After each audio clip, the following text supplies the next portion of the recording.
Hello everyone, welcome back to the Curated Shelf. You are joining me on another slightly muggy, warm day in Brussels, but it's good to have you all here. We are already at workshop 4 of the Abundance Workshops.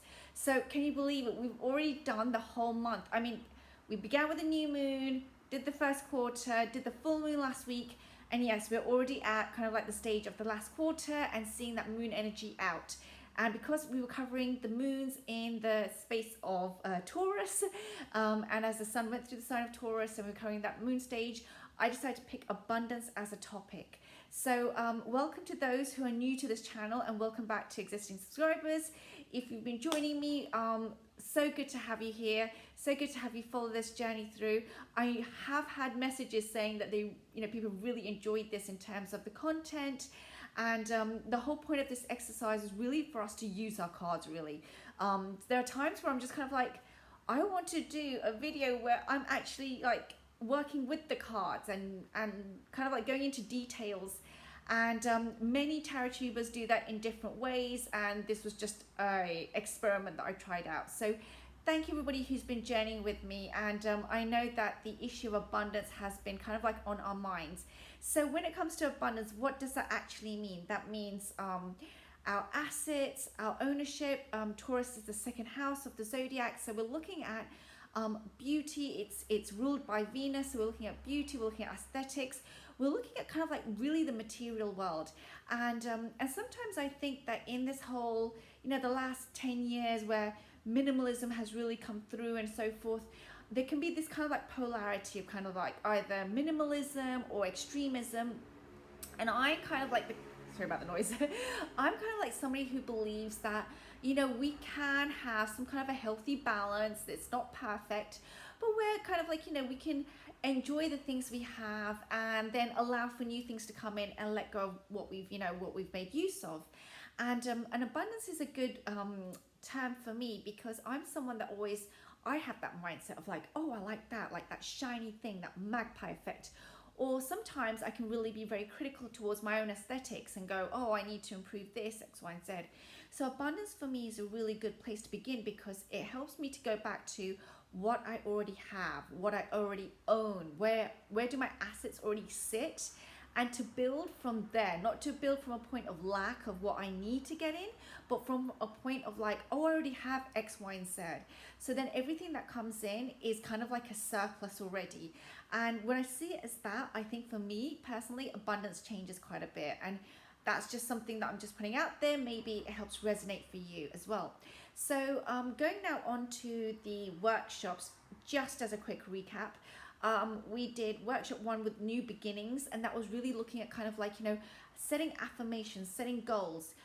Where do I want to grow in abundance? Do I want to see an increase in clients? Do I want to see my fitness journey take on a new space? Do I want to kind of like, have a makeover because I've been sitting at home for 2 years and now like, we're getting back to the world spinning again, basically in its more normal way, I guess, but being out there and meeting people. So perhaps we want to kind of like do a little bit of a makeover. Maybe we want to look at our homes and just kind of like, appreciate kind of like the land and the property that we're in, that kind of thing. And just, either a lick of paint or just rearranging furniture sometimes, or new cushion covers can also just change how we see the space that we're in. So really, the first workshop, the new beginnings, was about setting those affirmations and goals and working with cards. As a recap, the cards that I encouraged us to look at was to find your 5, 6, 7 of Pentacles, because that's where the Taurus sign is working through those decans. So we have basically the 5 of Pentacles, and there you go. And she's feeling very lost and isolated, and it's interesting because this card again just shows us that actually the money is there, or the wealth and the abundance and the resources, that's a good word, the resources are there, but she doesn't feel that. And I always look at that, and to me it just reminds me of stones, but it's actually a gathering of people, so she really feels left out as well. And I think this is a very poignant card. I do love it.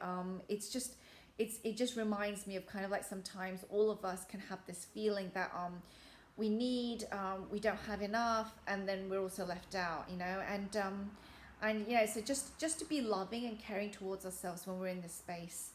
So the next one is the 6 of Pentacles, and here we go. about giving and receiving, about appreciating our neighbors, being in flow with all the abundance that's around us, the herbs, the animals, the homes that we have, and the friendships we have as well. So it's really, for me, a card about flow. It's about just, that kind of like the nexus, I call it. It's just like being part of the flow of life. And then finally, we have the Seven of Pentacles. And here, hard work has been done, the assets have been laid out, the work that's been put in. Remember, like, when we think of assets, I think a lot of people think about the property that they own, or what they already have in the bank and that kind of thing. But our assets are also the goods that we're using to make more, because of the fact that they are actually in principle assets as well. When we look at a stock inventory sheet, they have to go down as assets. So for example, if we were a company and we owned a printer, that's actually an asset, whether or not we see it as such.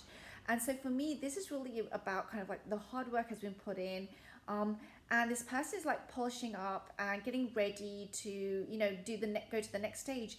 But there is also at this moment where this work is being put in, a feeling of a little bit of doubt, like, is this going anywhere? Am I going to get this kind of thing? And the last decan of Taurus was in that space. So, as we see at the moon, and we're into the last moon before we go into the new moon of Gemini, basically we're entering Gemini territory. How are we working with the moon energy now?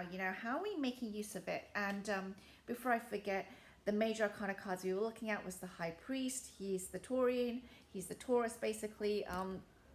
And I also included the Empress, because of course we have a representation of Venus here, who rules Taurus. Okay, so and of course I also had included, before I forget, the Ace of Pentacles, always the seed energy. And here's the moon card from the beautiful Greenwich Tarot, because I just thought it was gorgeous. So there you go. So here I ask, and we take a pause.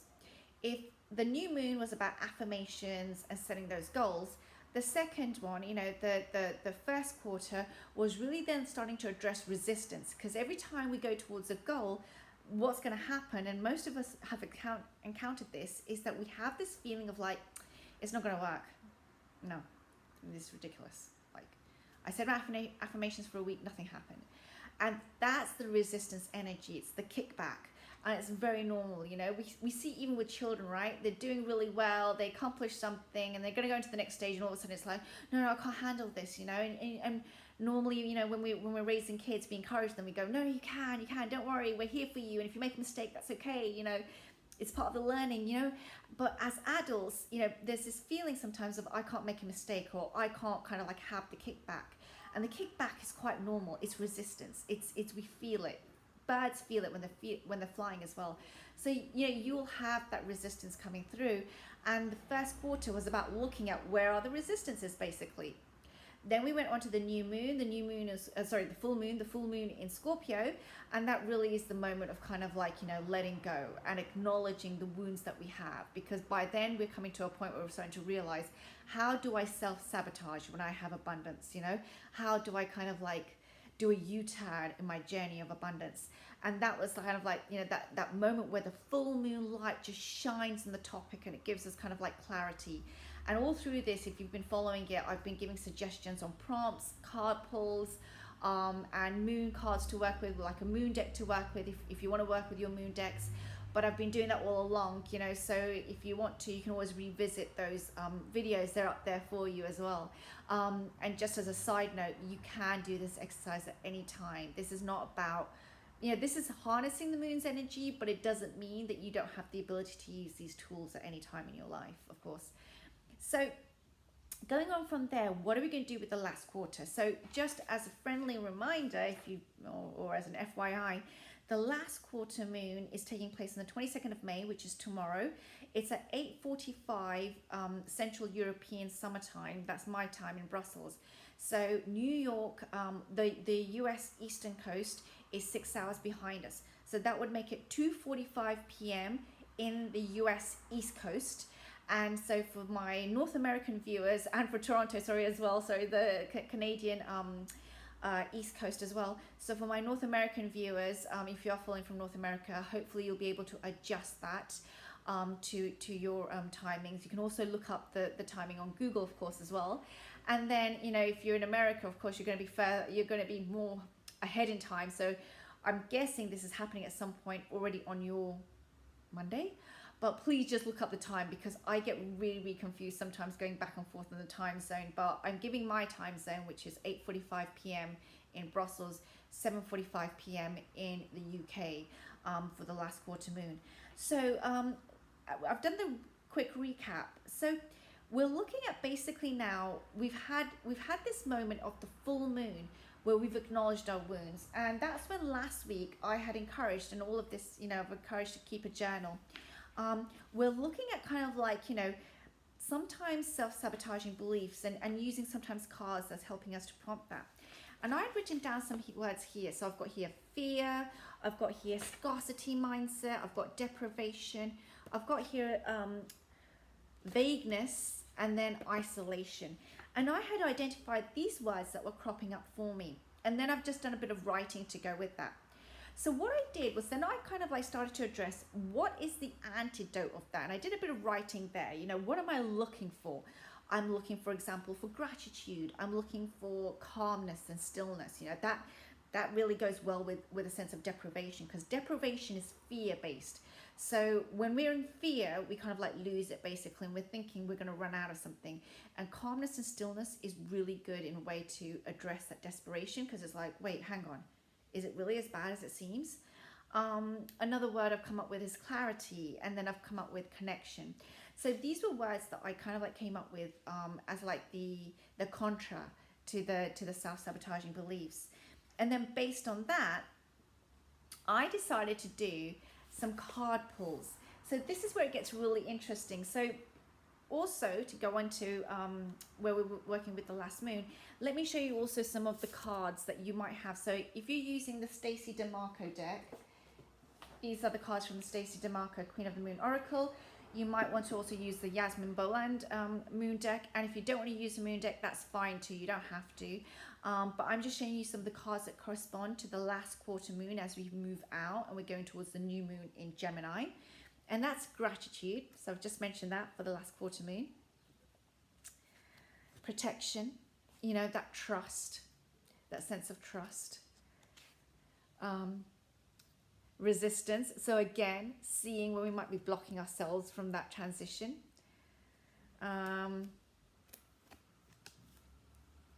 Surrender. So finally letting go and just allowing the transition to happen. And I love this deck because I love the diversity as well. That's beautiful. That's so gorgeous. And the nebula are just absolutely fun. Absolutely just amazing, right? And then finally we have here release. Gorgeous deck. I love her body posture in this. And here we have peace, coming to peace. And that's where we want to be just before the new moon, right? We want to be at a point of there is some form of a closure on the energy we're working with, which doesn't mean that all of our issues are solved, but rather we're at a point where, I would always say as being at peace with where I'm at in my journey, not resisting how I feel about where I'm at in my journey. So I thought that's a beautiful place to be at this point, basically. And so those are some of the things that you'll be working with in the following days leading up to the new moon. So finally, this is kind of like something that you can do, is you can get your journal and do some card pulls. So I got another tarot deck. So this thing is great because you can basically use a couple or more of your tarot and oracle decks. And like I said, this exercise for me was just amazing because I like using my cards, and sometimes it's nice to do stuff where I'm using my cards rather than just showing another new deck, to be quite honest with you. So that's why I've had a lot of fun with this. Okay, so here are the cards, and it's funny. I'm just showing you the cards that I pulled when I did this exercise. So it gives you an idea. So the first word I've got in here is building trust, right? Building trust. And I pulled a card, and I kid you not, I've done this exercise, this already. Oh, hang on a second, I'm just dropping everything now. But I did this exercise already, so I would be prepared for this. But building trust, I got the Wheel of Fortune. So, and if you're interested, the deck I'm using here is, everything's sliding off right now. The Crystal Visions Tarot. That's the one that I'm using right now. I'll list it below. So here you go, you've got the Wheel of Fortune. I mean, what a gorgeous card. And this really for me is like trusting fate, trusting that things are going to be up and down, trusting life is going to be life. You know, that's the message I got. When I pulled this card, it was like life will be life. So just trust the universe and go with the flow. I mean, the Wheel of Fortune for me is really kind of like, you know, it's a card that's ruled by Jupiter, and it's really about kind of like, you know, Jupiter everybody thinks of as abundance, which it is, but really Jupiter actually enlarges everything. It makes everything huge, right? It's got that huge like belt going around it when you see the eye of Jupiter, and so it kind of like this has this expansion thing going on. It's got a bulge, and you know, it's called the Jolly Giant as well of the universe, and for me, it just reminds me, you know, that the Jupiter energy kind of like comes in, and anything that it comes into, it makes it big, it shapes it up, it says time for change. And it can also do that, I know it sounds really scary, but it can do that with negative things as well. It can be like, it can just make them bigger, but it does it in a way because it's trying to, you know, it's a jovial planet. It's trying to show us things, basically. So, you know, I like this card because when I pulled it, when it came to trust, it was just reminding me that there's going to be ups and downs.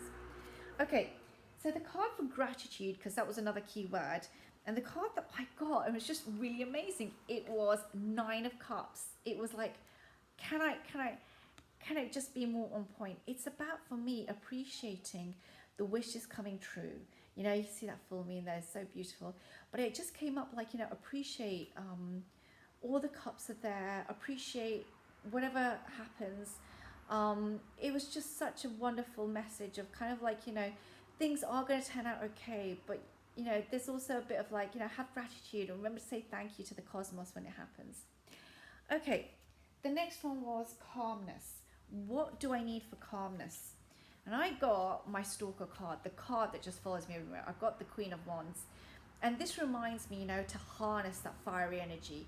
If I want to be calm and still, I need to be able to harness that feeling of like, you know, I need to say something right now. Sometimes the Queen of Wands can be like that. She can be a bit impetuous, and it's okay. But part of becoming a mature Queen of Wands is to harness, you know, that and tame that the big cat within, you know, that we have here, a lioness, you know, and to tame the lioness. And so yeah, it's an amazing moment, and it was strange because the Queen of Wands, you know, the fire sign, I'm a Sagittarius moon, and Sagittarius is ruled by Jupiter, so I really felt the strength of Jupiter coming through on this reading here. And it's telling me to appreciate what I'm getting, but also just to tame anything that might go out of hand in the process. Interesting energies here. And then clarity. For clarity, I got, interestingly enough, when I did this card pull, I got temperance. So I interpret that as kind of like, you know, if I want to feel calm and still within, I have to allow the energies to mix, actually. You know, I can't keep everything very divided and in its box. You know, that actually creates the fear. Allowing energies to flow is going to help me become still. And you can see that because the butterflies are there, and butterflies come when it's still, right? So there you go. And then finally, the last card was connection, and this was really interesting. This is when the deck took a different turn. It gave me the Nine of Swords. I was like, whoa, how did I get there? And then I realized that, you know, the Nine of Swords is all about that head going and causing fear and the demons to come up, and literally us being kind of like, you know, pinned down, and the crows are there, and it's just too much mental thinking and fear and sadness and a loss kind of thing. And it's in the head though. And so I think with the connection, what it's telling me is like, you know, just don't get so trapped into this kind of like nightmare. Like, if connection is going to be good for me to not feel like this, basically. So like, you know, this was showing me that the darker side of what happens when I'm in isolation, and connection is really important. So this was just kind of like me sharing with you how I did this last part of it. You know, maybe this resonates for you. Maybe you want to use an oracle deck instead. You know, go for it. Go with a deck that feels right for you. But what you want to do, and this was the suggestion of the last bit, was you want to get your keywords and you want to draw cards to help show you the next stage of that. You can also, instead of doing it all in one go, another way to do it is, if you're working with a moon deck, is each day pick up one of these cards. So pick up gratitude as your card, and then do the card pull that corresponds with it for that day. So starting from today all the way up to the new moon, the next 7 to 8 days, pull your corresponding moon card. Then tomorrow would be so 23, then 24. Tomorrow would be protection. So just to go through that stage from the last quarter moon energy. So hopefully I'm making sense as I describe that.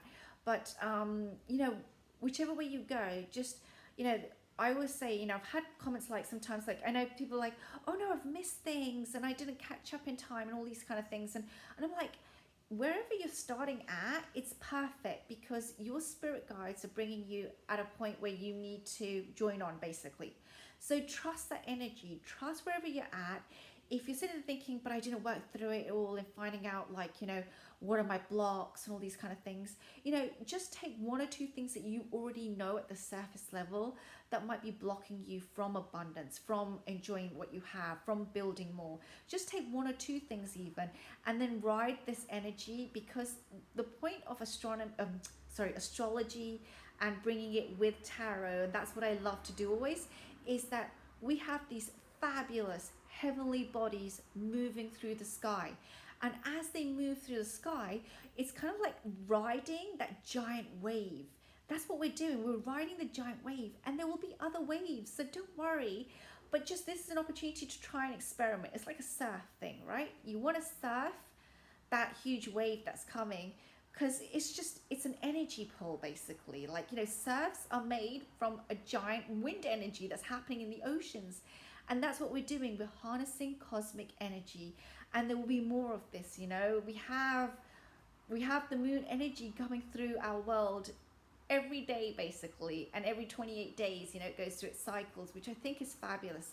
So ride with it, and hopefully this whole these series of workshops have helped you kind of like connect with that moon as well. Connect with that feminine, divine energy, that divine feminine energy, which I feel that the moon has. It doesn't matter how you identify in terms of gender. It's open to all. It's there for everyone to harness. The moon rules the oceans, and every 28 days you'll feel that tide. If you're somebody that's coastal, you'll feel that tide that's pulling and coming and going. So yourself how much that energy is always influencing our world. It influences us. We're 70% water. So, just allow that energy pull to take you and show you your next steps in abundance and gratitude, and, and just that second house ownership and our assets that we have. So hopefully, I'm going to try and keep this one short, but hopefully this has been fun and interesting, and just like a little teaser and some things that you can do with the moon. Thank you everybody who's joined me over the last 4 weeks, and I wish you all a wonderful weekend wherever you are. Take care now. Bye.